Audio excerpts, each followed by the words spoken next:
Good morning. We had no title slide this morning. Good morning, Michael. I don't know if we need a title. I just didn't think you were important enough to make a title slide for you. Yeah, that's fine. I like being the little no name behind the scenes untitled guy. That's fine. Well, look, I'm unbanked, I'm untitled, and I'm unbanked. See, I wore this shirt on purpose today. Cool. Okay, well, I actually have I'm actually on Rumble right now too, and I do have our live chat up. So I know there are a couple of you watching on Rumble. If you have any questions, just throw them in the chat there, and I'll watch those while Michael's doing his deal. And we can pass those on to Michael. So make sure you do that. All right, Michael Grande, what is up with you today? Just trying to hang in there. It's tough. It's a tough economy, tough market, tough being a dad in today's toxic times of trying to be a conservative Christian, responsible, thoughtful dad. So, hey, you want to whine about anything else, Michael?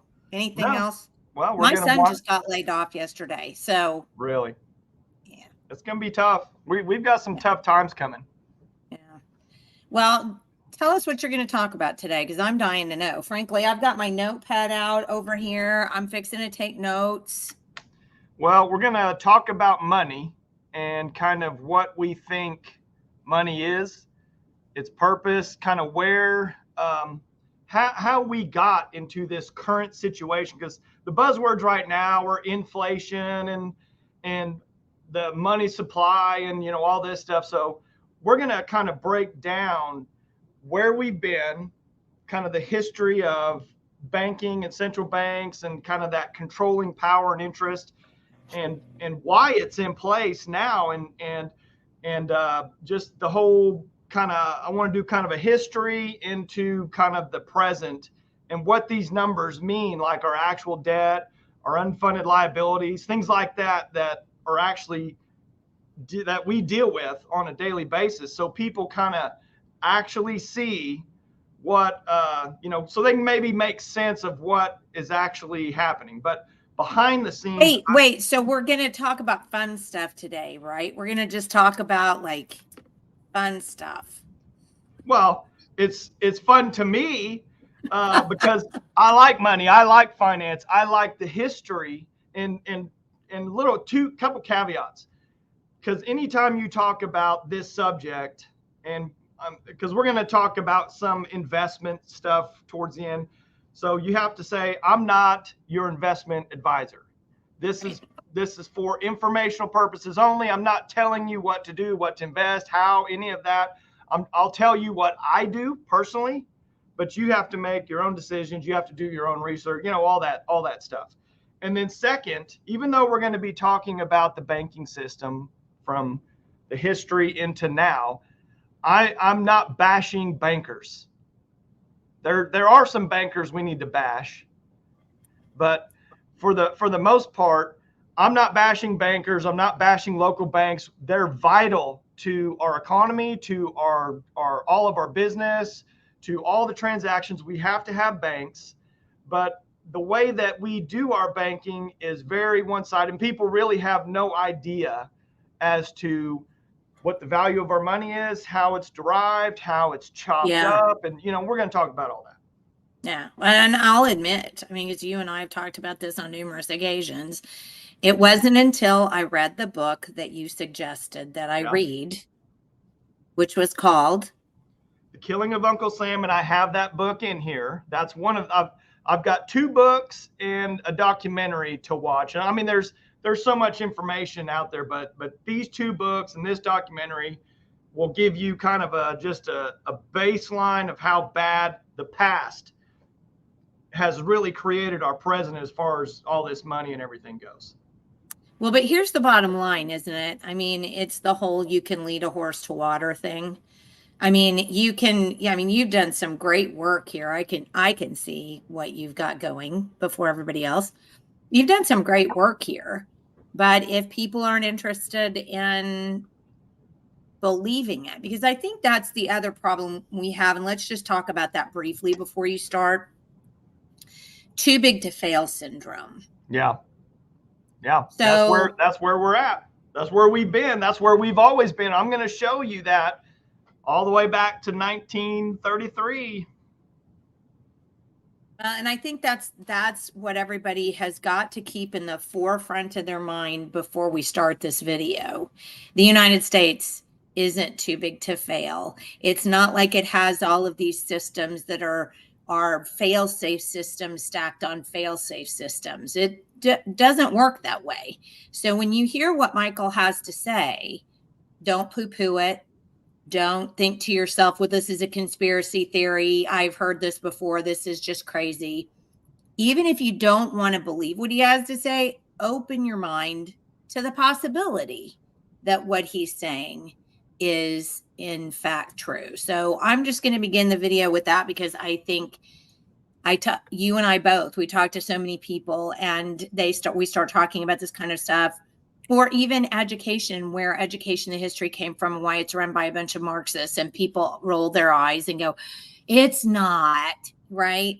I know my teacher, she's great. And so everything else that you say then just goes out of their head. So Yeah. please just listen to what Michael has to say and have an open mind. That's all I'm saying. Yeah. All right, Mike, Well, you're it. okay. Well, and before I even put this first slide up, or you can go ahead and put the slides up because I'm going to put you on the spot with a question just to start out, Jenny, because I want to. Don't do that. I want to show. Wrong. Yeah, I know. Hold on a second. I had to. There are things that you have to do. So yeah, you got to get stuff moved around. But in the meantime, there we go. In the meantime, we're in this place that we are because we have zero financial education. Yes. We're an education organization, and part of the major problem of this country and this world is there is zero financial education unless you're from some type of family that is heavily involved in finance and money or investing in some capacity. Most people have no idea about money and what it means, how it's created, the purpose of it, what debt really is, all those things. And so anyway, I want to ask you, Jenny, what is money? What is money to you? I'm going to grab stuff while you're saying that. Okay, so money is I'm struggling to find the exact noun to cover it, but so I'm just going to say thing, and I know that's a cop out, but money is a thing that people say is worth some kind of or it's worth something to them. Yeah. So for example, when the Native Americans, for years, I mean, they didn't have any money, but they would trade beads or they would trade tobacco or they would trade, and that was their money. Yeah. So money is anything that allows you to create. Let's try this. Money is anything that allows you to create commerce or to perform commerce among people with whom you want to perform commerce. Yeah. I mean, that's a pretty decent answer. I mean, money is a way to, it's something that you trust basically to perform, a transaction between two people. So, through history, We've had, we've had multiple different kinds of money. So just the other day, I was talking to an accountant, and I was talking in terms of some investing and some assets, and I mentioned the word fiat, and they didn't even know what I was talking about. Most people don't even know what the word fiat means. Correct. Well, and that is, fiat is the kind of money that we print today. This right here, this is fiat. This is just a paper currency that we assume, that we just agree on and say, yeah, that thing has value. That's it. So I want to just read these couple things here. So fiat is a type of currency that is not backed by commodities such as gold or silver. It's typically designated by the issuing government to be legal tender, and that's kind of a key word in this whole process of everything that we've evolved into. Is the government has basically authorized the Federal Reserve, which is our central bank, to issue money for us. So we have a treasury, and we have the Federal Reserve, which is a private bank. People don't understand. They think that the Federal Reserve is part of the United States government, and that they're regulated, and that they have a boss, and that they answer to the American people. That's completely wrong. So right out of the gate, I'm going to tell you, the Federal Reserve is a private bank owned by all kinds of international entities and owners that you have no idea who they are.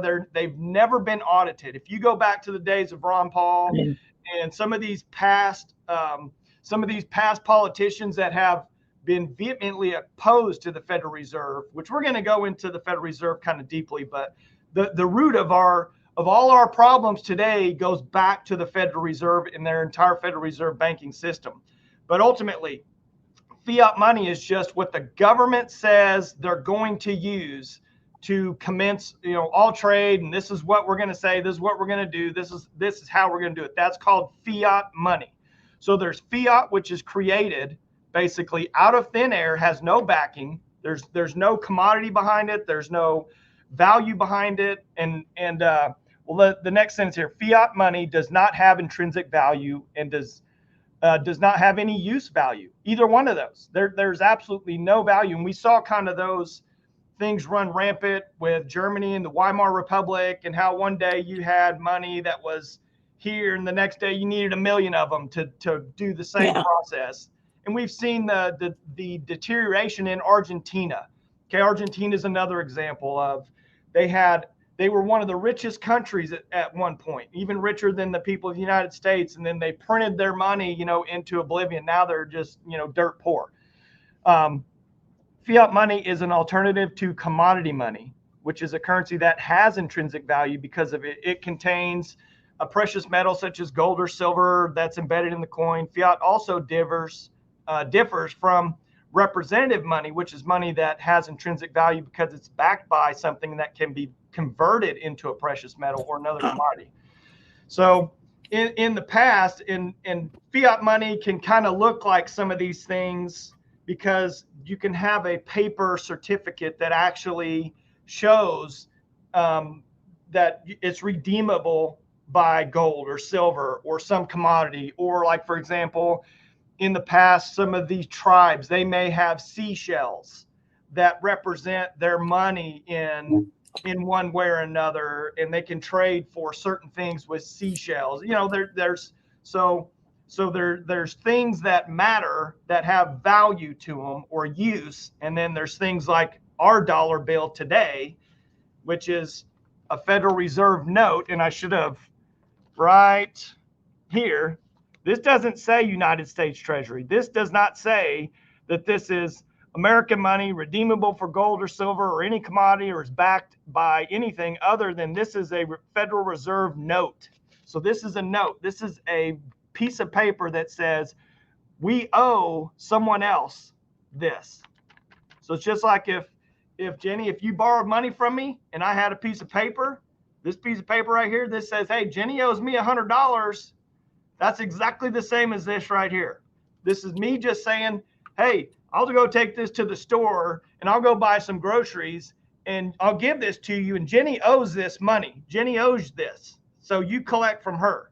So ultimately, just so people understand, there is a central bank in the United States, a private bank that we pay to print our money. We pay them huge amounts of interest and all kinds of things to print our money, which we have a treasury, which like this right here, here's the sound of that. That's silver.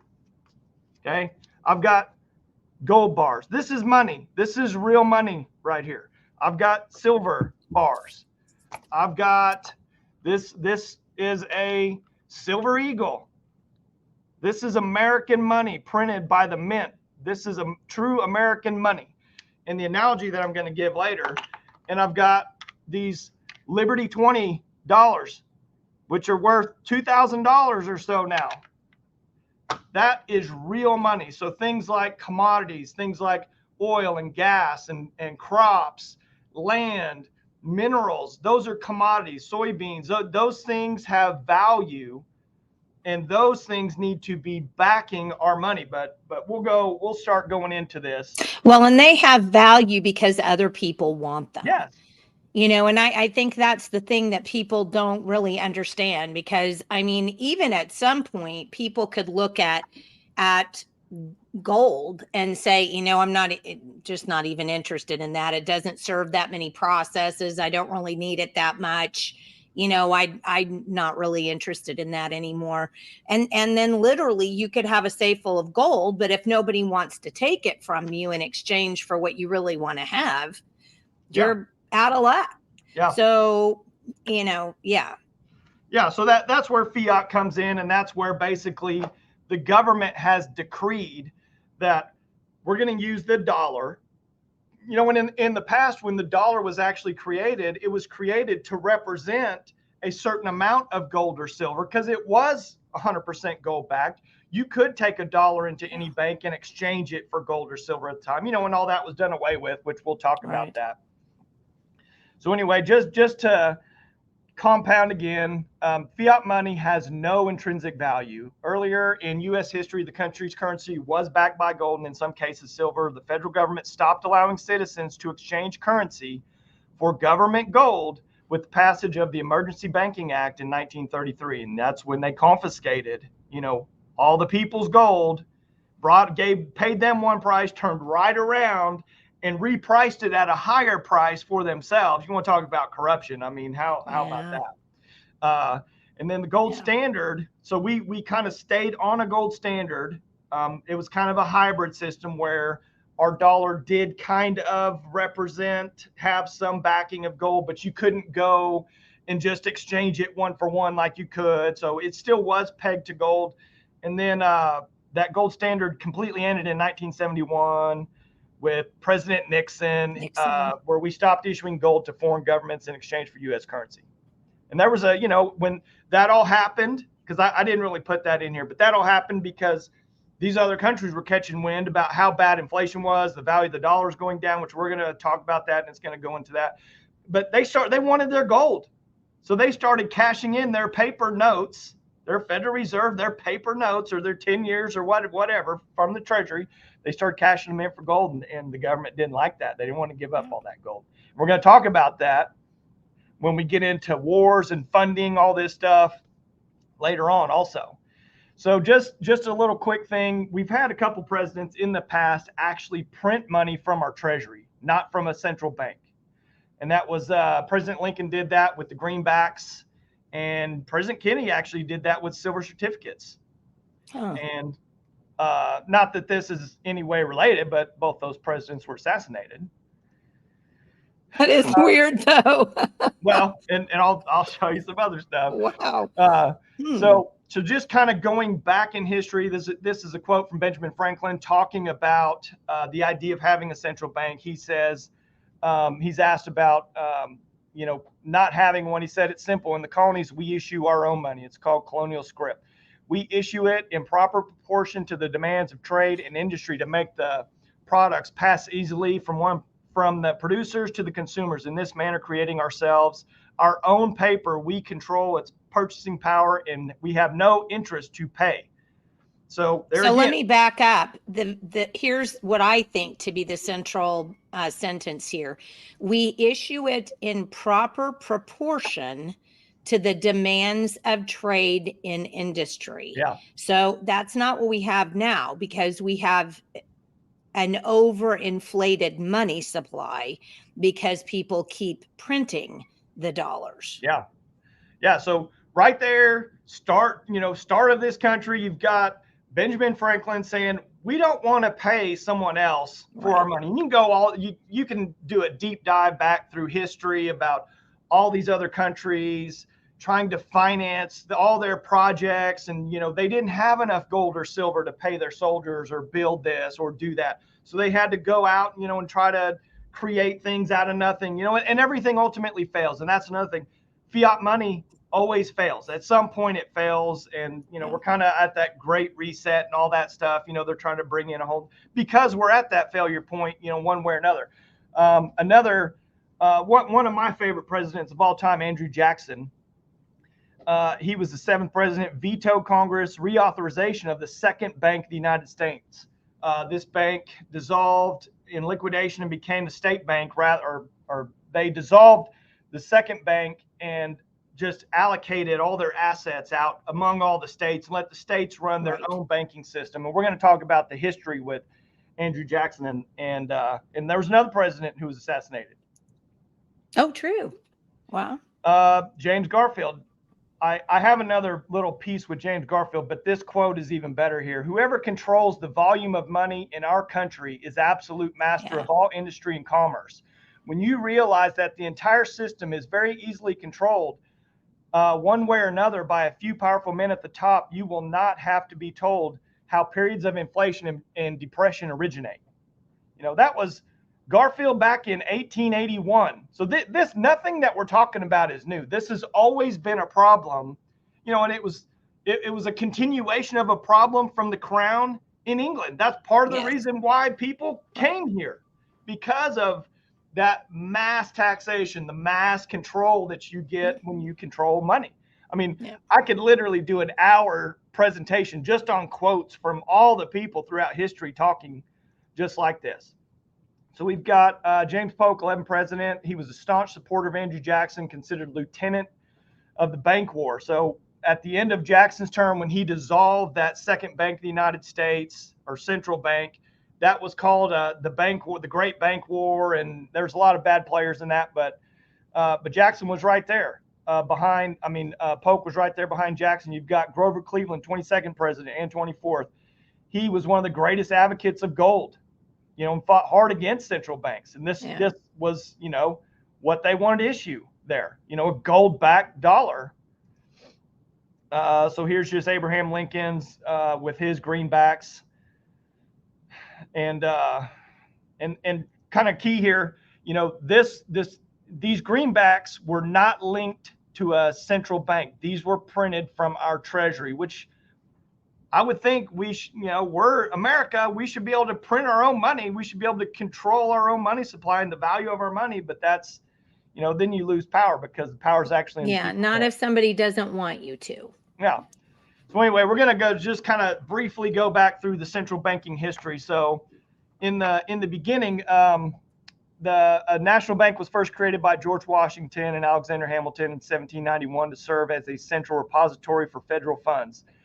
The second bank of the United States was founded in 1816, 5 years after the first bank's charter had expired. So at that time, around the start of this country, you didn't have all these corporations just in perpetuity and all these things. You had to go get a charter from the government, and your charter would basically say, we're going to do this project for this amount of time, and this, you have to detail what you actually need this corporation or this entity for, because everything at that time was just like sole proprietorship. I mean, it was just you. There wasn't all this corporate involvement. So the first bank came. It served its purpose to, fund the country after the war, and then they dissolved it. It was done and over with, and the money went back out into the colonies, or the states, I guess I should say at that time, to do their own, to process their own transactions, how they see fit, which is how it should be. So anyway, President Jackson announced that the government will no longer use the second bank of the United States, the country's national bank, which was that was the second attempt at a central bank. So the first central bank charter expired. That's it. Second bank comes in, and then he pulls the plug on them with just with his executive power, and that starts the banking war. So he stopped funding them in 1833. So that was during kind of his reelection. And at the same time, he appealed to the voters, and he felt he received a victory because he closed that bank, once and for all. And he felt it, was a mandate to the public that he closed that bank. So on September 1833, Jackson removed all federal funds from the second bank of the U.S., redistributing them to the various state banks, which are properly known as pet banks. In addition, he announced that the deposits to the bank would not be accepted after October 1st. Finally, Jackson succeeded in destroying the bank. Its charter officially expired in 1836. Okay, so he stopped the bank in 33, or stopped funding them in 33. Right. They still operated, through their charter in 36, but then it still took them another 5 years to wind down. So in 1841, the Second Bank of the United States was shut down for the final time, 5 years after losing its charter due to widespread cotton speculation, leaving stockholders with a total loss. Yeah. And that's kind of the problem with these banks. They're not really that good of stewards of money. Yeah. If you allow the bank to just, and we're going to talk about custody and all that stuff later on. But anyway, coming in after Jackson, President Tyler vetoed the creation of the third United States bank. So they tried to create another one, immediately. Yeah. And Tyler was kind of a guy who was a player before in that banking system. So guys like Henry Clay and Biddle and some of these people that were heavily involved in the banking side, they wanted Tyler in there, but he said it was basically unconstitutional, and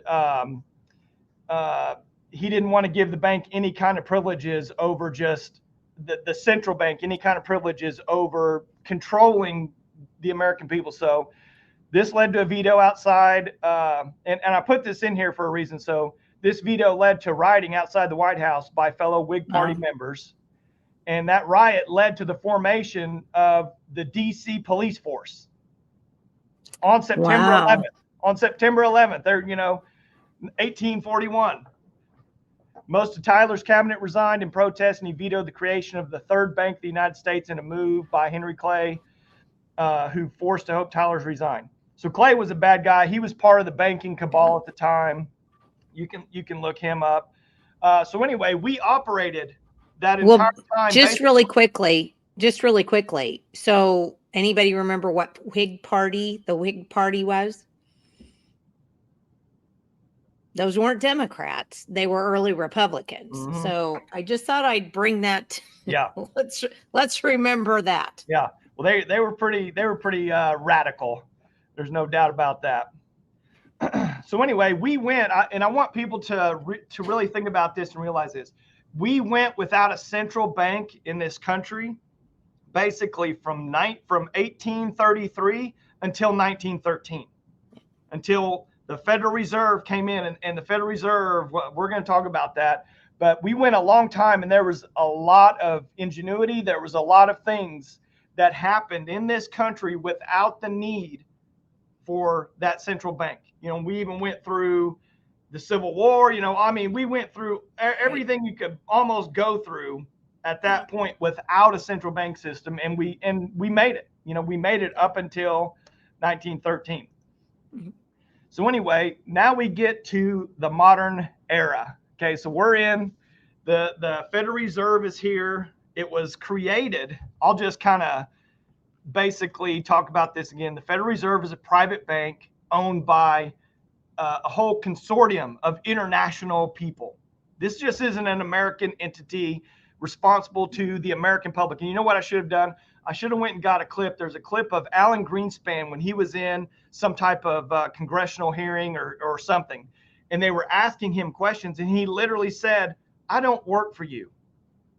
You're not my boss. I don't have to answer these questions." That's when Alan Greenspan was head of the Fed. He made it perfectly clear that the Fed is its own entity. They're not accountable to anybody, and that's who we are and why we're in this situation in the first place. But anyway, Correct. the Federal Reserve is Correct, officially, because if you create systems in a republic that people that are out of the control of the voters, yeah, how do we have a republic? yeah, exactly. Well, and we've lost the republic, and I'm going to talk about that also here in a couple slides. But anyway, the Federal Reserve is the authority. They're the central bank and monetary authority of the United States. So and this stuff is going to come right off their own website. So we're going to paint a rosy picture of the Federal Reserve. Okay. So the Fed works to provide the country with a safe, flexible, and stable monetary and financial system. It's so safe. It's so easy. It's flexible. And it's It's extremely reliable. Yeah, it's the greatest thing ever. So they're composed of they've got a board with 7 members. They've got 12 kind of regional banks, and they've got an open market committee. Their duties include national monetary policy, supervising and regulating banks, which we're going to talk a little bit about the bank regulation, maintaining financial stability, and providing banking services. So that's all well and good. And their open market committee is kind of a policy making committee, and they manage the money supply. So on top of the money supply, that's where I'm gonna give you some stuff that's just gonna blow your mind here in just a little bit. So Congress actually, with the Federal Reserve Act, this was their mandate to the Federal Reserve, was to maximize employment, stabilize prices, and then moderate long-term interest rates. That is their job, period. So when we kind of talk about what's happening now with inflation, them raising rates, I mean, they're purposefully trying to hurt employment. They're purposefully, doing these things to hurt the economy because they want to bring it, they want to bring inflation under control. And we'll get into the real reasons and what I think about that. But anyway, their duties have expanded over the years and currently also include supervising and regulating banks, maintaining stability of financial system. Okay, so we've already talked about that. So I want people to know, again, there's nothing federal about the Federal Reserve. It's a name only.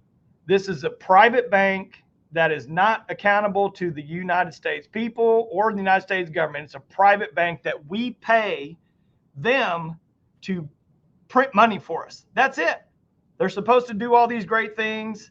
And if you let free market and actual just print from our treasury with our assets, money tied to our assets, and we should have deflation, Jenny, not inflation. And I'll talk a little bit about that in a little bit. So anyway, this is a private bank creating fiat money, which was that dollar bill that I hold up that says, that's a Federal Reserve note. That's not actual United States money. So anyway, if you want to do any kind of deep dive, there's my book. Yeah, if you want to do any kind of deep dive into the Federal Reserve, The Creature from Jekyll Island, written by G. Edward Griffith, or Griffin. That book goes into such unbelievable detail. He talks about the initial players. They met. In order to create the Federal Reserve, that was done under President Woodrow Wilson.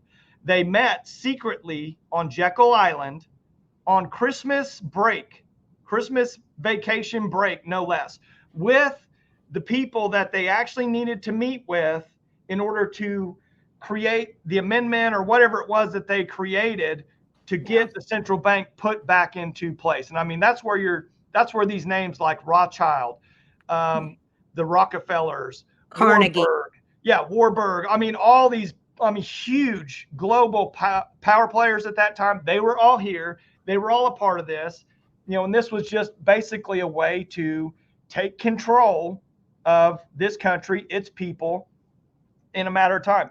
I would also advise anyone, this is Aaron Russo's documentary, which Aaron Russo passed away not too long after making this. Unfortunately, he was a great patriot, but it's called America, Freedom to Fascism. He goes through and the only place you can watch this on is Rumble. You can't get this on any other platform. It's still available on Rumble.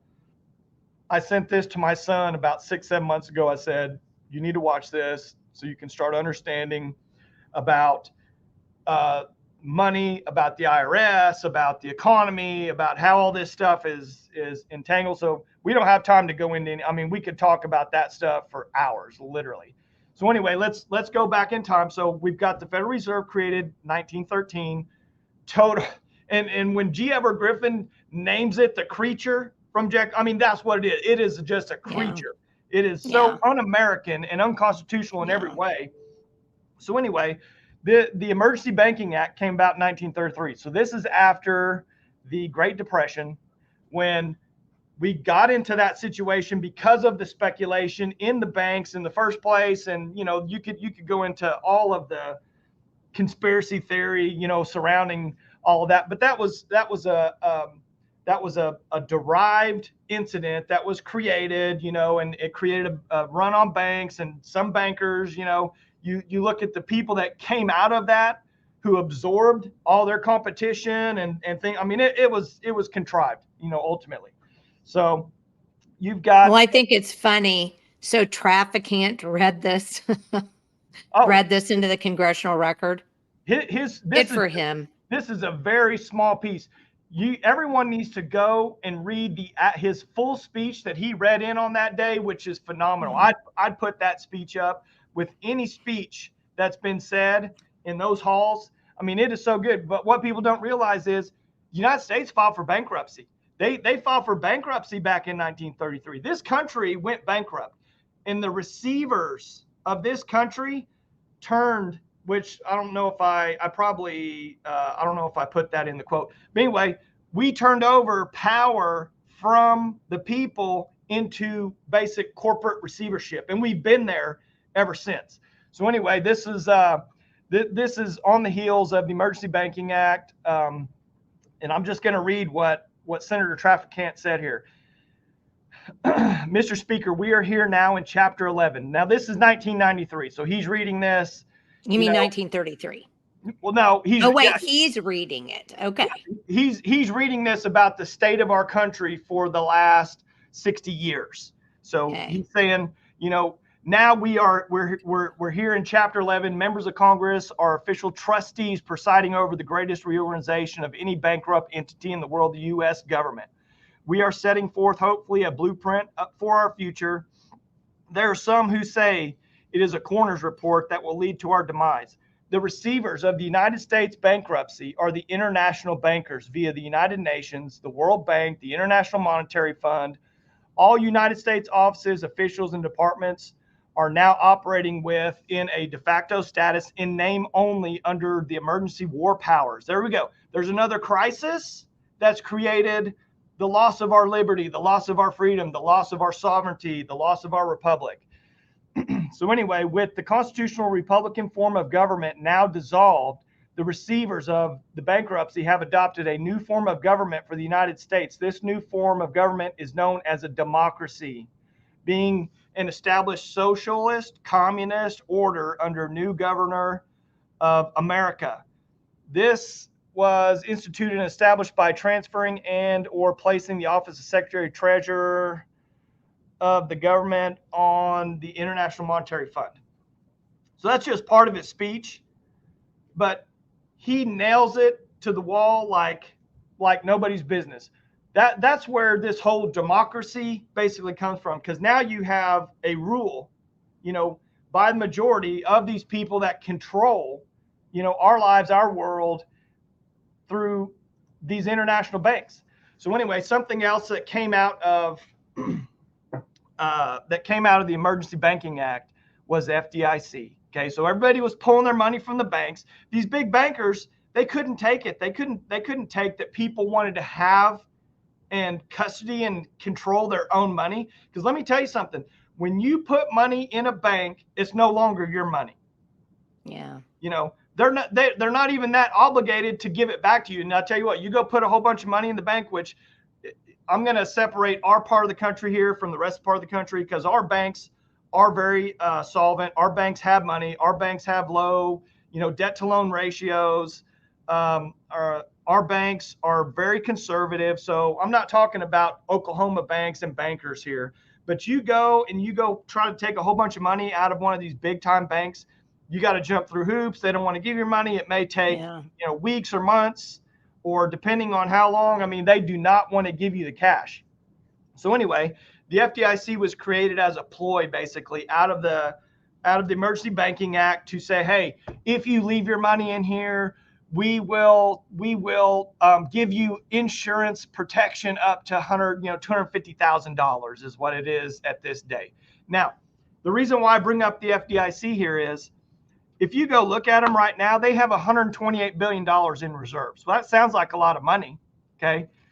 That is nowhere near, that's not even a scratch on the surface of the total amount of deposits, of just cash deposits in the banks, okay? So just as an example, we know that Silicon Valley Bank just recently, last year, they went out, or earlier this year, they completely collapsed. They went out, okay?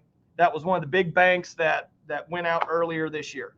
Well, for Silicon Valley, the FDIC wound up just saying, okay, well, we'll go ahead and just say we're going to protect all the accounts there. So basically, they bailed them out, basically. Yeah. So that's what I want to show you here is they got bailed out to the tune of $175 billion in deposits that just went under regulatory control. That's one bank. That already wiped out the FDIC entire reserve. Yeah. What about all the rest of the banks? That's just one, top 25 bank in this country. Okay, the money's not there. I'm telling you, the money is not there. And I'm going to play something for you on this next slide. Okay, I'm going to add this in here. And I want you to listen very carefully. This is the FDIC meeting from November 9, 2022. Okay, so they're trying to decide about what they're going to say to the public in this thing here. Accessible when people need to know, but I don't think you have much hope of reaching a public that doesn't have a professional need to know. I completely agree with that. I almost think you'd scare the public if you put this out. Okay. So they're talking, this was when we kind of started to see some bank run. I'm just going to have to interrupt. We started to see some bank run. These guys met, all their meetings are online. They're basically saying, we don't need to know that they don't have the money to do what they say they're going to do. They're literally getting ready to talk about it back and forth here. And watch how casual they are. Watch how it's just comical. It's almost funny. They're just like, oh, those little people, they don't really need to know what's kind of going on behind the scenes over here. Okay, listen to this next. Like, why are they telling me this? Should I be concerned about my bank? Like, my insurance company doesn't tell me what they're doing with my assets. They just assume they're going to pay my claim, right? I think you've got to think of the unintended consequences of taking a public that has more full faith and confidence in the banking system than maybe people in this room do. That we want them to have full faith and confidence in the banking system. They know the FDIC insurance is there. They know it works. They put their money in, they're going to get their money out. So there's a select crowd of people that are in the institutional side. And if they want to understand this, they're going to find a way to understand this. There's a bunch of law firms represented in this room. There's a bunch. See, that's kind of key there, what he says. The people that really need to know, they're going to know. Everyone else is a non-factor. So like he said, he mentioned the institutional people. So that's your big money. That's your Wall Street. That's your people that they are going to be the very first people to get their money, and then no one else. He's just saying it, just right out in the open. Charge them by the hour a lot of money to explain this all to them, and it's fine. I don't have a problem with that. And they all have huge staffs. But I would be careful about the unintended consequences of starting to blast too much of this out in the general public. I wondered whether there are some market tests of whether you're being heard. And I think about TLAC So TLAC should respond to good and bad news about the institutions. And it's really important. I mean, it's a little bit conflicted, right? I mean, it's important that people understand they can be bailed in, but you don't want a huge run on the institution. Okay, so I played this specifically here because of what he just said. Most people are going to miss it. He just said people should understand that they can be bailed in. Do you know what that means, Jenny? This hasn't happened yet.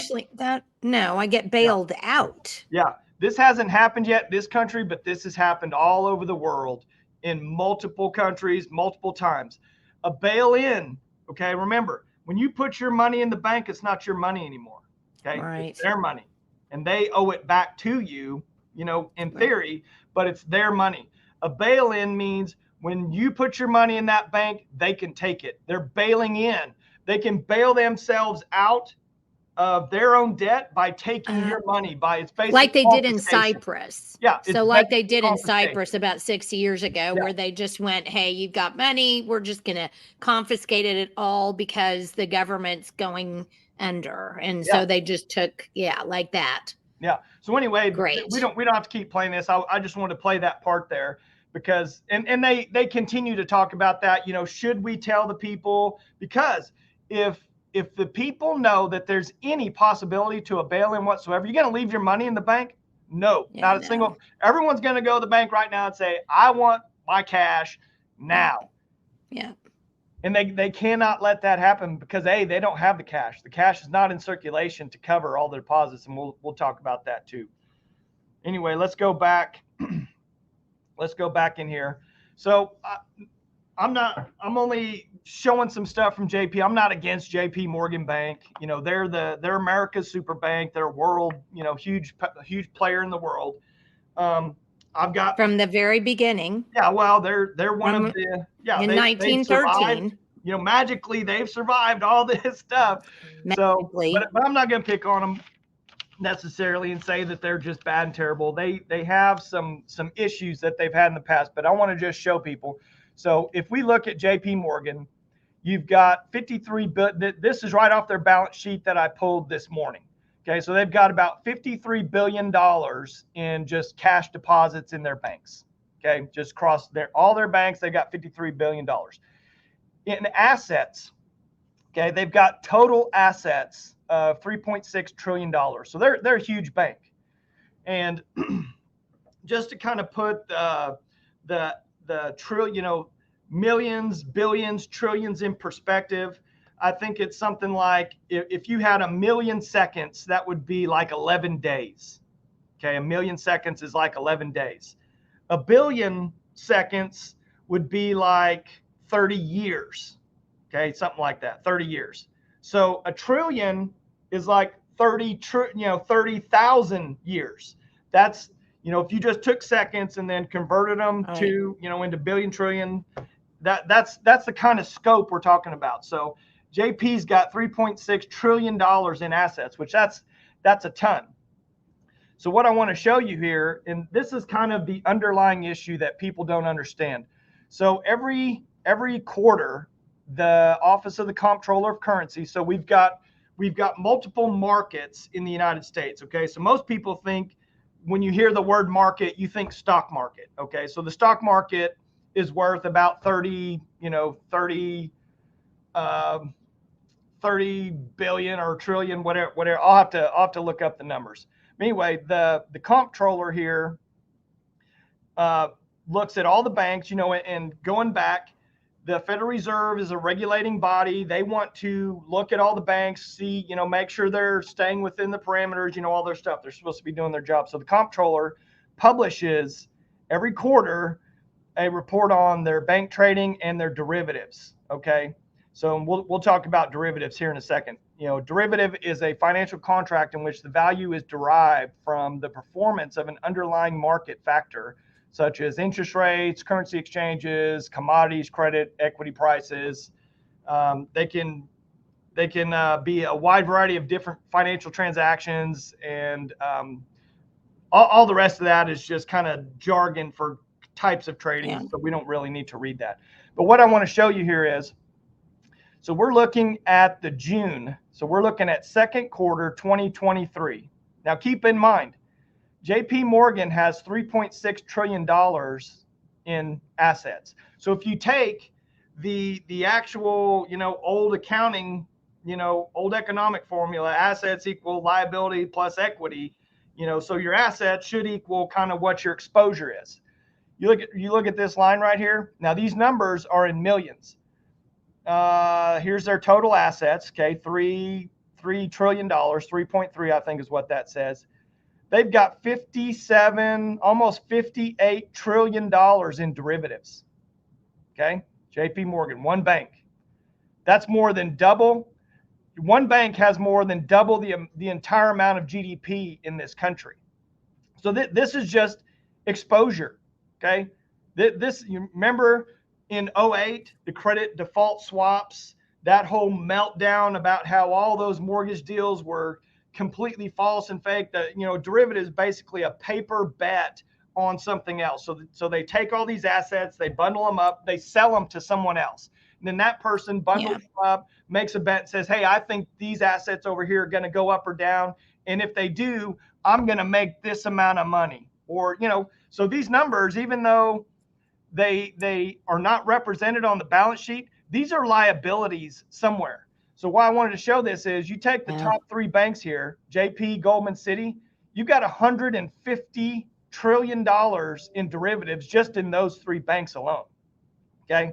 Now this is only showing kind of these American banks. This isn't showing the global picture. This isn't showing the Federal Reserve. This isn't showing the International Bank of Settlements. This isn't showing the European Central Bank. This is only showing what's here. So the entire bubble of all this debt, of all this stuff is just completely fake. And I put in here December of 22. So this is 6 months earlier. We look at Goldman here, went from 52 trillion to 57.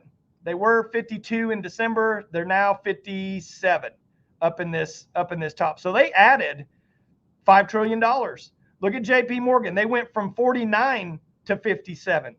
8 trillion. Where's that money coming from? What is that? Where is it? Okay. And then you've got Citibank, so you've got these other people. So that is a major issue. Now, one other thing, these big banks, whether they say it or not, there is market manipulation. These people are in the markets to make money. And I will always tell people, if you're trying to trade or you're just a novice, you're trying to invest, that is a slow death, because it is just the stock market, for people that don't understand it, don't know anything about it. It is a transfer of wealth from you to these richest institutions in the world, because they have the time to wait you out, and they will, and they will just suck you dry. But anyway, I want to show here. So this is from the Department of Justice's own website. I wanted to get the most accurate, official thing. JP Morgan committed fraud in connection with rigging gold and silver markets, with rigging precious metals. Now, they blamed it on a trader or two, but Jenny, they had to pay $920 million in fines, and they were put on probation for like 3 years, and they just now came out, because this went in September 2020. So you go, if you're big like precious metals person, you go look, you can see the price is just, now that JP Morgan is back in, there's all kinds of and we could spend time, like we could spend hours just on the manipulation. But I want to show people, they got caught. They had to pay $920. How much did they even get away with? This was over almost a 10-year period. Okay. How much did they even get away with? I mean, if they had to pay $920, I guarantee you they didn't make just $920. They made billions and billions of dollars. So wouldn't you roll the dice, even if you're going to get caught? And if you made $2 billion and you only had to pay back a third of it, wouldn't you do it? Yeah. So, yeah, but that's what we've said about all kinds of law and rules and regulations at this point. I mean, the people who really want to get you and who want to make money and who want to play the system are absolutely going to do it, and they don't give a rat's backside whether they're going to get fined or not, because they make way, way, way more money than that, or way, way, way more influence than that. And that's why the American justice system is just upside down and on its head. Yeah. Well, and to even expand on that here for just a second, kind of out of the scope, you look at the automobile industry. They know when they make a defect in a car and they let it go, it's cheaper for them to just file settle the lawsuits rather than recall all of their, whatever it is and fix it I mean, that's just common practice, and the banks are not exempt from that, especially these big mega banks. They do it. They do it in all kinds of scenarios. This just happens to be one that they got their hand slapped in, but they're gonna continue to do it until we have some type of system that's outside of the Federal Reserve, where you actually have accountability into the American people. So anyway, well, and that's the point to make again. American citizens, this system is not accountable to American citizens. Yeah. It's not. Well, so let's talk about kind of the buzz of what's going on right now, inflation, because people are actually seeing it and feeling it. I mean, our bills have doubled over the last couple of years without a shadow of a doubt. And coming forward, your insurance, I mean, everything is getting ready to continue to go up. And we don't have to talk about all the nuance of why that is, but the U.S. has lost over 96% of its value. And value is the real key here. And that's what I'm going to talk about more so than inflation. Since 1913, when the Federal Reserve took over the dollar, the Fed devalues the dollar by printing more dollars without creating any value. Nixon ended the gold standard in 71, skyrocketing inflation. So what is the significance of 71? He temporarily suspended gold standard, the rule that $35 can be redeemed. That's when you could just go in and get, trade gold, trade your dollar bill for gold. So every dollar that's been printed would need to be backed by real gold held in the custody of the government. And that's the real key here. That's the real key to the value of our dollar. So this prevented the government from printing as many dollars as they wanted, and thereby decreasing the purchasing power of the dollar. So this is just a chart here to show the devaluation of the dollar from 1910, and this just goes through 2015. I mean, if I even got one that was more current, I mean, it would, this line right here would probably just go straight up, probably another 1,000%. But this just shows just how and you can see we kind of held, within, we only lost about half of our value. We're at 200% here. Come 1960-ish, maybe 300% in 71 when we went off. So we lost. Well, it's interesting too, if you look in 1940, and I'm wondering how much of that did the war effort have to do with, and you were going to talk about war and money, but if you know that since, 1913, when we had the central bank notice, it goes up a little bit and then it starts going back down. And then in 1940, it was pretty, almost at zero. And then after 40, well, it didn't quit going up. Yeah. So anyway, here's just your recent purchasing power of your dollar. And this is from 07. So I put this in here because this kind of shows how in 08, after purchasing power recovered because of all the stimulus and all the stuff that was put in, we've been on this is only 12 years here, the decline. If we even went further, this would just be dropping straight down with the amount of money that's been put into the system since then. So what I want to tell people is the big money word here is inflation. Okay. Inflation isn't really that's not how we want to think about it. The value of our money is what's more important, the purchasing power of our money. Right. And just a real quick, easy analogy to understand that. So I'm gonna make this analogy to kind of, if we had complete gold-backed money, if we had assets behind our money. Okay, so pretend we're a bakery. Okay, we're gonna make apple pies. So over here, in order to make apple pies, we've got all these assets. We've got gold, silver, apples, we've got our assets. we've got flour, sugar.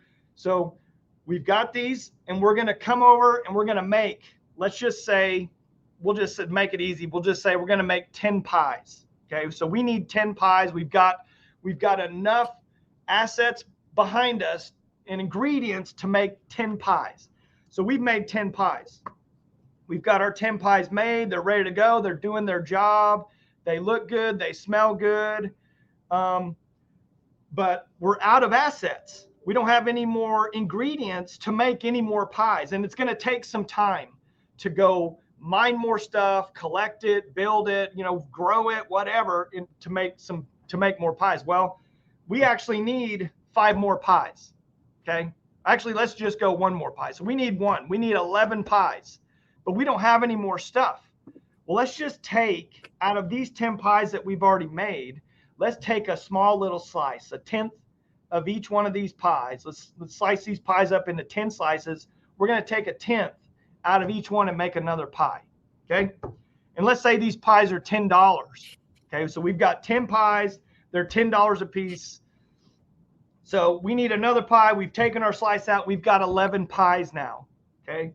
So these pies are here. So we're going to look at, let's go back to like this slide here.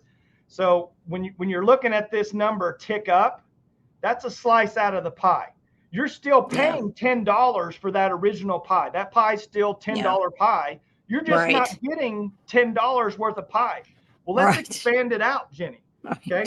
We know it's going to take us 6, 7, 8 months to get all of our ingredients to make more pies. Well, in the meantime, we need 100 pies now. Right. So let's just take a slice out of all these pies and make 100, get 100 pies. Okay. All right. So now you've got 100 pies. These pies are still $10. That's what they call inflation. That single pie that's been sliced up is what they call inflation. They're saying, hey, this pie, was $10, but I'm not really getting that much. So they shrink the package, they make it look pretty, they sell you that. What's really happening is the value that you were getting for that original 10 pies, that entire pie. It looked so good, it smelled so good, it wasn't cut up yet. It's going to be the best pie. Okay. Now the value of that pie is a 1/10 or a 1,000th or whatever. That's the situation that we're in. When you have an unchecked government that can just print money, every single dollar they print or every single dollar that's issued, just even like and we blame the government here, but let's go back. The banks issue just as much money as the governments do, because we work on a fractional reserve system. So for every $100 or every $10 they have, they can loan out 100. So they're instantly just creating money out of nothing. Well, every time you do that, you're slicing those pies into smaller and smaller pieces. You're getting less. Yeah, you may create more quantity of pies on the table, but the value, the purchasing value, the amount of pie that was there in the beginning is completely gone. And that's where you have inflation compared to just, we should have deflation. With technology and everything we have and do, our money should get more powerful. The cost of everything should go down. Right. So that's just a super easy analogy as to why we do that. So let's just look at this debt clock. And I pulled this. Okay, I pulled this off. I got 2 of them here. Let me see which one's which. 761. Well, I don't like either one of them, right, frankly. Let's just look at some numbers here. So we've got, I pulled this off yesterday afternoon, just as a comparison. So there's about 12 hours difference here. So we're actually going to look at the other clock. But this is usdebtclock.org. And this is our national debt at $33 trillion. Okay. So we've got our 1,000 billion trillion, million billion here. So we've got 564 billion. This is the number we want to look at. So as we go into the next one, 566. So in 12 hours, the national debt has gone up $2 billion. It's probably close to 3 now. So because I pulled this off this morning. So in 12 hours, it's gone up, let's say $3 billion. Do you see the government printing that money? I mean, do you see them saying, hey, we're gonna go ahead and put another $3 billion in here, you know, whatever? No, you don't see that. It's all happening just because of the way money is created. But let's well, let me ask you this question first, though. Let's talk about what the national debt actually is, because I know when I talk to people, they don't even understand necessarily what that means. Well, this national debt number here basically just comes from what our government, what we've officially say that we've borrowed from the Federal Reserve Bank. Okay, and who owns the Federal Reserve Bank? Yeah, international bankers, international families, the highest of the high. So let me try to put this in simple terms. So the national debt is interest that we're paying to people that are not people that we can vote in or out, or that people that we vote in and out of office can manage it all. Okay, because our government massively screwed up in 1913. We have them to thank for that. So when that happened, now we owe money to people who are forwarding us money to run our government.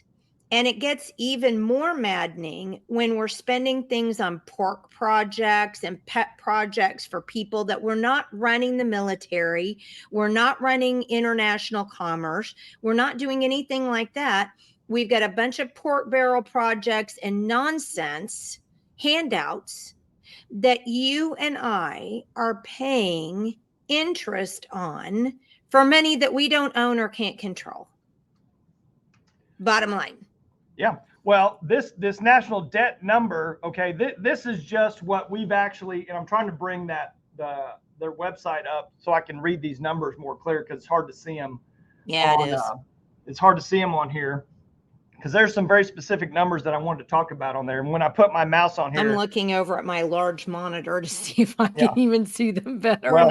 Well, let's look down here at this is, if you can see this. This looks like that's the derivative exposure. Now, this is just what they're telling us about. Remember, we looked at JP Morgan and Citibank and Goldman Sachs, and just those three banks, you know, were basically about like 175 trillion basically between those three banks. Well, this takes in all of the different derivatives. You got $633 trillion in derivatives. Okay. That is underlying just complete fantasy in one way or another, in my opinion. You've got I need to remove it's monopoly money. Yeah, it really is. So monopoly money. There's some things I want people to look at. So over here you've got $194 trillion. Are you using a mouse? Because I can't see any pointer or anything. Yeah, I'm surprised it's not showing. Down here in the bottom right, you see U.S. unfunded liabilities. Okay, that's 190 foot. It's down. It's bottom right. Yeah, I see that. It's okay. Yeah. So that right there is basically unfunded. That's what we owe. Let's say like Social Security, Medicare, all these government handouts, all these government subsidies, all these government deals. There's no money there for that. This is unfunded liabilities. So that's still money. So that's billion, 195 billion, basically. Is that billion or trillion? Hundreds. Oh, it's trillions. 194 trillion. Okay. All right. I was trying to count that up. Yeah. So there's some other numbers on here. And I can't believe I can't get this thing to come up on my other screen. But there's a number on here, Jenny, that shows so where that unfunded liabilities is, just go up just a little bit and over to the left. You see the top 1% wealth and the bottom 50% wealth. Okay. Okay, see that? One's green, Yeah, one's they're green, green. one's red. So to Mhm. be in the top 1% wealth, all you need $17 million. You're in the top 1%. Okay, that's not that much money to be in the top 1%. 50% and below have $32,000. Wow. 50% and below. So half of the Over half of this country. has $32,000 in wealth. That's Oh my where we are. goodness. So anyway, that's okay. So back, I got this thing up finally. So when you kind of look at, you can go in and look at all this. You can look at the up at the top right, you have the tax revenue, which is only $4 trillion. Okay, so and they break that out to income tax, payroll tax, all kinds of other taxes. 12,930. They can basically, count 12,932 or 12,932 per citizen. Is what they're collecting in taxes. Let me see. So our per taxpayer debt per taxpayer is 258,000 per taxpayer. That's what we owe if we were going to pay off the national debt. So if they were going to do a bail-in, okay. So if they're going to just do a bail-in, I'll just write him a check today. they're going to just do a bail-in, take everybody's money. They're not even going to touch, Yeah. the national debt, which Yeah. is what we owe. Right. So the interest on our debt, which is kind of a net number on this thing, is about $1 trillion itself, just the interest on the debt that we're paying a private bank to print our money so we can keep our government open. So the total interest that's been paid is like $3 trillion. Wouldn't you like to be head of that bank? $3 trillion, be involved in that. Total interest has been paid to that bank, $3 trillion. Well, I know, but again, what difference does it make? I mean, they just invent, the numbers are really just, again, it's monopoly money. Well, if you take kind of the bottom left, which is in green here, if you take and this is what I want to say, we're going a lot higher in interest. We're going a lot higher in debt because the numbers support it. When you look down at the bottom left, you can see the total assets. Okay, so they've got small business assets, corporate assets, household, U.S. total national assets. So assets per citizen. Okay, so our debt per citizen is 258,000. Mm-hmm. Our assets per citizen is 589,000. So that's not saying we personally, but just as a whole, as the total assets of everything in this country, from real estate to minerals, to just total assets. Okay. That's what the total asset value is. So, wow. Debt is control. They want to completely have complete control of all your assets, of everything that is you, by you, for you. So they've got a long way to go. They're only a little over halfway there. They've got debt at 250 and we've got 580 in the positive. So, they're just under halfway. So we're going a lot higher. But anyway, people can just go to usdebtclock.org. You can look at this. I would advise everyone to just look at it. You can click on each one of these and it'll give you just a small definition of what it is. But remember, this is only what they're allowing us to see. Okay. This doesn't include all kinds of crazy stuff and all kinds of black budget stuff. And, there's all kinds. And this is just the US. This is not global. I mean, it's even 10 times worse if you get the global. So anyway, ultimately, why do we even, have war? What do you think, Jenny? I mean, are we War's just control? You control just, people by creating war.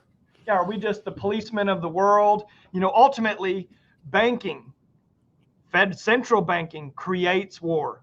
Okay, because when you have war, you have unlimited printing of money.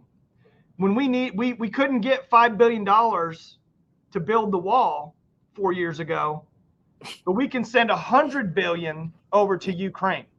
Yep. Okay? Zelensky needs that 100 billion Yeah. of ours.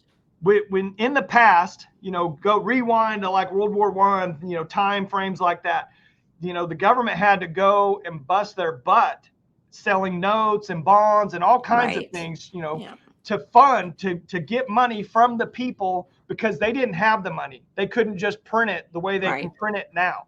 So ultimately, this is going to be my kind of coup d'etat here. The only way you have war, and especially global war, is because banks fund it, period.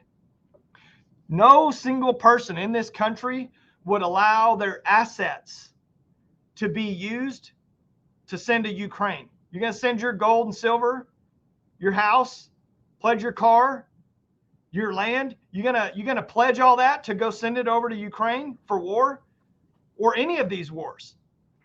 No way. Is the government going to actually take the gold out of Fort Knox and go pay for the munitions, the tanks, all the stuff? No possible way. The only way any of this is possible is because banks can print money and there's no asset behind it. Because even if there was an asset behind it, in order to print more money, you'd have to have more gold, you'd have to have more silver, you'd have to have more oil, you'd have to have more whatever it is. So ultimately, fiat money, which is the system we are on now, is the sole purpose for all of the terrorism, all of the war, because the only people that make money in this entire scenario are these massive central banks, are these massive bankers. They fund both sides. They fund the bad guys, and then they fund the good guys to go fight the bad guys. And then they give the bad guys more money. It's a perpetual cycle that's only created, and I will say this until I die, it is only created by fiat money. Because if you do not have fiat money, you do not have the money in reserve to go start a campaign, to fund a campaign.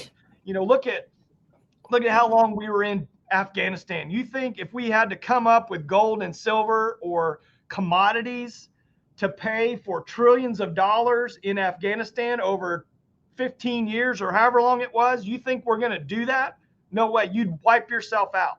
And you can go back all through history and see how regimes of kings were wiped out because they didn't have the actual assets to pay their soldiers to go wage war.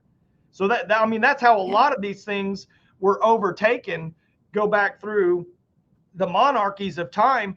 They basically ran out of money. They couldn't pay people. So they got, they got smashed. So one of the greatest people in history is Smedley Butler, who's Major General, United States Marine Corps, Medal of Honor twice. This guy was the ultimate of what I would call a real freedom-loving, America first, the right way to do it. And he himself, he testified in front of Congress multiple times. This is a quote right out of his book. His book is War's a Racket. Okay. War's a racket. It always has been. It's possibly the oldest, easiest, most profitable, surely the most vicious. It is the only one international in scope. It is the only one in which the profits are reckoned in dollars and losses in lives. A racket is best described, I believe, as something that is not what it seems to the majority of the people. Only a small inside group knows what it is about. It is conducted for the benefit of very few at the expense of very many. Out of war, a few people make huge fortunes. And that's how it's been through all of time. Right. You can rewind back through all of these conflicts that we've had. And at the start of them, most of them have been allowed to happen or contrived in a way to get it to happen. But I believe in my heart that most people do not want to fight. I'm going to say 99% of the world, even if you go over to the Arab countries. And think about this, Jenny. You go back to like Lebanon, Iraq, places over there in the Middle East, pre like 1970s, those places were unbelievable. They had colleges. They were just as West as the Western, and what killed all of them? Basically sanctions and all kinds of crazy banking regulations and stipulations. that drove them just completely into the ground. Then you had the fanatics that took over. We overthrew some of those governments. You know, we put in regimes of bad people. And there's another book I should have put up here because I think that's my last slide. Anyway, there's another book that I should have put up here, which is Confessions of an Economic Hitman by John Perkins. Interesting. If you haven't read that, there's also a documentary on that. If you haven't read that or seen that, that will blow your mind. That's basically a guy who was an intermediary. Okay, he worked for these private banks. Okay, in one capacity or another. He was a private, he did not work for the federal government, but basically what he did is he would go into a country, let's say like Costa Rica, and he would allow these big banks to give these massive loans to Costa Rica, or I'm just using that as an example, to give them massive loans for infrastructure and build out, and, you know, to make their country better, you know, for all kinds of stuff. Well, they knew that there was no possible way they were ever going to be able to repay that. Right. So what he would do is he would go in and say, okay, we know you can't repay these loans. So before we send the army in here to just completely take you out and overthrow you and put you in jail for fraud and all this stuff, why don't you just sign over all your assets to the bank? Okay. All your natural resources, your water rights, your minerals, your oil, whatever it is. Anyway, he goes through all the different countries from Panama and where they would install their own people in the government. You know, if they didn't want to play ball, they would overthrow them, install their own people. This was done at the hands of these banks, at these large, not at our local level or even at the state level. This is the international global cabal bankers. You know, when you talk about, you know, the New World Order, all that kind of stuff, that's who we're talking about here. These people are not on the cover of Forbes. Okay. These people, their assets, they're not out in front of everything. You know nothing about them. You've never even heard of 99% of these people because that's how they want it to be. They want you to talk about Jeff Bezos, Bill Gates, you know, all their little front runner guys, you know, that's who they want you talking to and thinking about. But ultimately, if there is no central banking system, there is no war because you can't afford it, because no country in their right mind would give their assets up in order to go do something like that. You would bring all your stuff home, you'd protect your borders, you'd protect your assets, and you'd run your country in a responsible fiscal, manner. So a lot of people are going to watch and they're going to go, okay, well, this is all great. I mean, I pretty much knew everything was screwed up. I may know a little bit more about it now, but what am I going to do? I mean, well, what am I going to do? Yeah, this is where, where I'm going to say, I'm not your financial advisor. I can't tell you what to do. I'll tell you what I do. You saw, I have a lot of gold and silver. I have commodities. I have physical things. I have land. I have I'm a big crypto guy. I've been in crypto a long time. I love crypto. I love the idea of crypto. The government hates it because they can't control it, because it is truly, it cuts out all of the middleman. It cuts the government out. It cuts the banking system out. So I can't tell you what to do, but for me, I buy assets. If you even want to start small, buy extra food that you can have, for 6 months from now. Just start a bigger rotation of food. If you live on a farm, buy some more farm equipment. Have actual things that have tangible, real value. So we've lived for years, Jenny, with zero interest, making no money on your cash. You had to put your money in a risk instrument like stock market, something like that. Well, I would, if there's any kind of situation to where there's a banking holiday or something happens, our cash isn't just going to disappear overnight. The dollar, even if the dollar crashes, it's still going to have a place for a certain amount of time. Even if they roll out a new digital currency or, whatever they're going to do, your cash is still going to have a place. But the problem is, you want all your assets in your custody. You need to have your assets in your own possession. That's like, if my money is in the bank, that's in their possession. It's not in my possession. If my assets are being held in a broker account, like Morgan Stanley or, someplace, that's in their possession. They're not in your possession. And you've got all kinds of instruments that hold your cash and do your cash. And, you know, and just as another example, when you look at like retirement accounts and 401ks and IRAs and things like that, think about it. Who has your money? You don't even have access to your money 95% of the time. And when you want access to it, okay, if you're going to cash out early, oh, they're going to hammer you. They're going to take you to the cleaners because they do not want you to have your money. That's your money you work for, and they do not want you to have it in any capacity. Then when it is time to get it, they give you a little bit, you know, at a time. You can have this, you can have this much, you can have this much here. They do not want you taking your cash out of the system. And that's the reason we're running into these problems with all these banks, with inflation, because we have no liquidity. So liquidity is basically just cash on hand. And that's, I'm sure it was on that debt clock. But if we actually looked at the amount of cash that's actually in circulation, you know, it's probably, I bet it's only maybe 10% of what the entire, I was probably like $2 or $3 or $4 trillion or something, just off the top of my head thinking about it. So there's not even that much cash to even go around to even pull out, you know, all your deposits, which I think, you know, we looked at the JP Morgan, they got 53 billion, you know, in deposits just themselves. You know, if every person went over to JP Morgan and pulled their money out, they'd be toast. They would be absolute toast. So I'm not saying go take a bank run, but I'm saying over time, because we're in turbulent times, there is a lot of risk out there. There's all kinds of problems.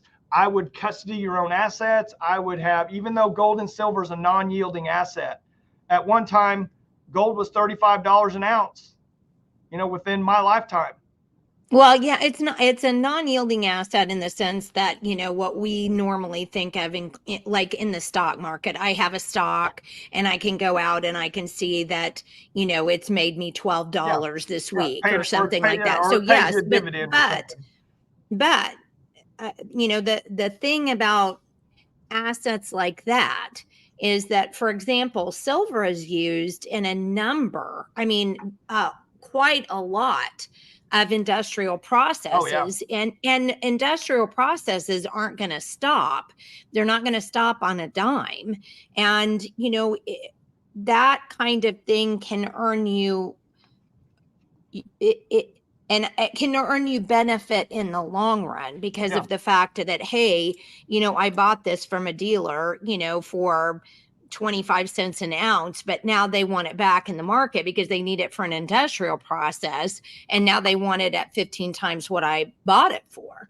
So some of these things that we don't really think about, and you don't have to have a lot of money to do that either. You can go to coin shops and get, you know, just however much silver you could afford in a day and sock it away.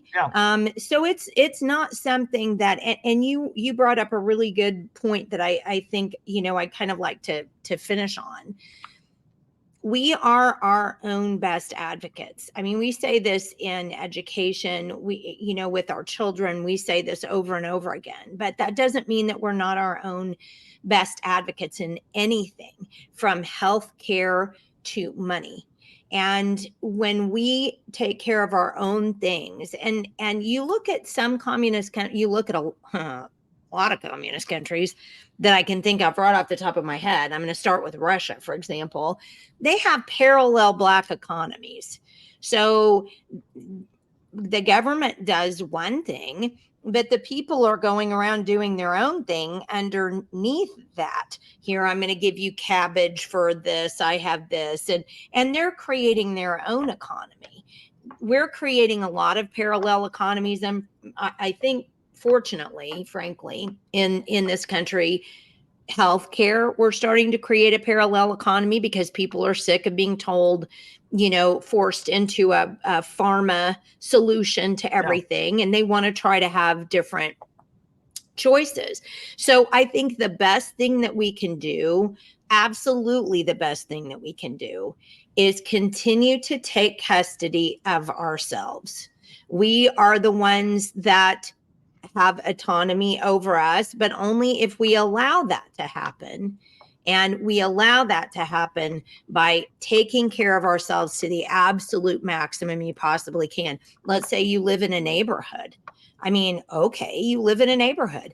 create a garden for yourself, Yeah. create a garden in a way that you can, and we used to do this as a rule. I mean, you look at victory gardens for World War II. This is what everybody did. Everybody had a garden, and this person may not have gotten this, but that person got that. And your parallel economy, your economy was trading with the people that you knew, trading with your neighbors, that kind of thing. So, these things aren't insurmountable. And this isn't well, I don't know what to do. And this is, I mean, I get that it's all monopoly money and we don't have control over it. What am I going to do about it? Kind of a thing. You do what you can. Yeah. And if you don't want to do what you can because you say, I can never do anything about it, it's on you. That's your issue. That's your problem. Do not whine later on. Don't do it. So you take on what you can. You take control of what you can. That's the solution to all of these problems. Yeah, 100%. My neighbors and I, for example, my neighbors and I have kind of a co-op. I have eggs, so I give that to my neighbor, and my neighbor will give me maybe some goat cheese if she has that. I mean, these are things that we do. It's not unheard of in other countries. We need to start doing them here because inflation will continue. People want to control the United States. They want to control you. The easiest way you can keep that from happening is saying, I'm an autonomous person. God made me who I am. I'm going to take care of myself and my family, and you just do the best job you can do doing it. Yeah. Well, that's what it really comes down to is you want to be self-reliant, self-sufficient, as much as you can, because if you're dependent on someone else or the government or the money system or whatever it is, at one day those are going to fail because they always do. So you need to be able to protect yourself.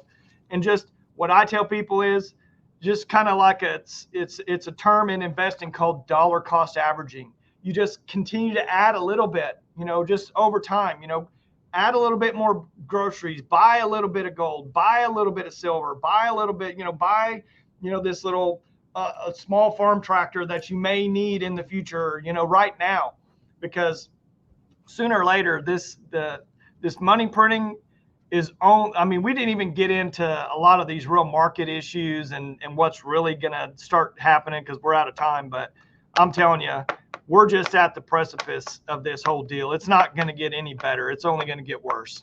The value of our money is rapidly, it's been a snowball. Now it's a real big snowball, and it's getting ready to really start moving fast. Yeah. Yeah. Down always has the gravity in its favor, doesn't it? Yep. And before we get off of here, because we're already so late anyway, the one thing I wanted to point out was this. You look at where we are, and if you'll just take a second and think about it, you'll realize how much control you're under by things outside of your control. And I'll give you a really good example. So let's say you're not self-employed and you're employed by an organization or somebody else. You're issued a check. That check has the taxes taken out of it already. So unless you sit there and look at your check, you have no idea how much the government is taking, either for Social Security, for state tax, or federal income tax. You simply don't know. So why would they do it that way? So you don't complain, so you don't notice. So all of this is done under the cover of darkness, essentially, because they know you're not going to look at it, because you're going to figure, oh, I can't do anything about that. What does it matter to me? You should start looking. And then what did they do when they said, oh, guess what? As your employer, we're going to provide you an employment package that's also going to include your retirement. Where did your money go? Into an account that you can't get control over unless you lose a substantial amount of money that you've worked for to put into that account. It is control. It's all control. Every one of us in this country are not free. We are under many, many, many systems of control to keep us from being as autonomous as possible, because people who want control do not want autonomous people. Yeah. So think about that as we close out here today, and do as much as you can to thwart them and be as autonomous as possible. Well, and the easiest, just real quick, the easiest form of control, Jenny, is debt, period. Yeah, absolutely. That's the If you easiest owe form of somebody, control. you're subject to them. And we are massively in debt because I'm just going to wrap it up with this, because we don't have financial education in our schools. If our kids understood money, where it came from, how it's created, what it means, and the value of what it actually is, they would be completely in an uproar over, like what you said, when they go pay that, when they go get their paycheck and they got to do this, that. If they understood money, all of that would go away. Yeah, but think again, this is what we've told parents over and over again. You're in charge of your children. I've heard raves. I've not done it, but I've heard raves about Financial Peace University from Dave Ramsey. You can go online and buy that thing and teach your own kids that. We don't do that specifically. We don't have a curriculum that we've taught, but we've just brought them in constantly. Well, we can't do that because this costs too much money, or this is what this costs. Or, I mean, you have to be willing to talk to your children about what's going on and what things mean that matter to them. And because if you don't, they're ignorant. So again, it lands in your lap. Yeah. So, well, that kind of segues into, we're going to have on Friday, we're going to have my friend Robert Bortons, who is the CEO of Classical Conversations. Classical Conversations is a homeschooling program. And our family did Classical Conversations for numerous years when I first started homeschooling our kids. It was a blessing. I love it. I think it's phenomenal. Robert has been very involved in issues surrounding homeschooling for numerous years. We got to know each other during the Common Core fight, like I did with so many people that saw this coming and wanted to make sure that parents had an out. So I think you'll really enjoy listening to Robert, and we'll talk about Classical Conversations and also how you can teach your kids, even if you want them to be in a public school, how you can kind of set up a classical type education for them outside of that. So anything else, Michael, before we sign off for today? No, because if I keep going on anything else, then we're gonna be here. We're gonna be here another 30 minutes. We will. Well, people will start signing off, and we'll have done them all in. So don't forget, we are rope2.org. Please come find us. We always have something different. Try to put something new on the website every single week. So make sure you visit the website, and make sure you subscribe to our YouTube and Patreon and Rumble channels. And we will see you on Friday when we have Robert Bortons, who will be here to talk about Classical Conversations. So we'll see you then. Thanks for tuning in.